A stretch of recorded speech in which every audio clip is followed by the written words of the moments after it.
When you're benching, you want to think about what your shoulder blade is doing or your scapula. So you're going to think about pulling it down and back the entire time.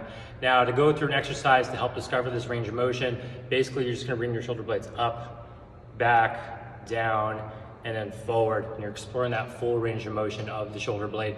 But the two positions we really want to focus on are pulling them back together. So imagine there's like a pen in the middle of your back. You're trying to squeeze your shoulder blades together, hold it in place, and then also pull them down a lot too. Okay, so you think of this as a shrug, think of this as like anti-shrug. So you're trying to pin them back and down together, and then just practice a couple movements with just your arms.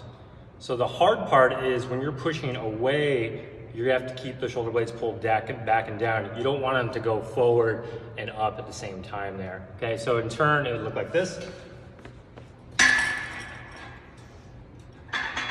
And I'm pulling my shoulder blades down, squeezing them into the bench. I'm gonna slowly bring the bar down. Hold that position as you press back up. If you find that you can't control anymore, either take down the weight, go a little slower, or maybe you're just fatigued. Okay, but practice those good foundations of shoulder position first to avoid future injury. All right, boys. So what I want to show you in a bench press or any sort of pressing motion, that there is a arcing motion to it on the way down. It's going to touch somewhere about chest. Everyone's a little bit different, or depending on where you're gripping the bar. And as you press it back up, it's also kind of on this arcing motion. And they have different paths, so it won't take the red arrow back up. It will take a different route, but it's still curving a little bit. The top position is right over your shoulders.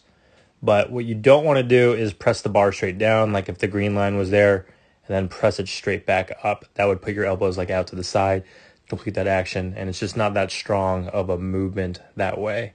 So again, think about bringing the bar to your chest as you come down.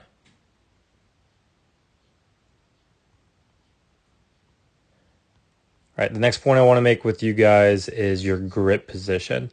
So you want to think about trying to keep your grip nice and straight, like you're throwing a punch.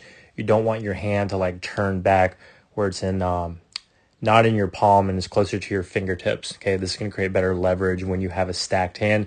Think about how you throw a punch or something like that. So when you bring it down, you still maintain that straight wrist position. And at this angle, you can see where it touches a little bit more effectively.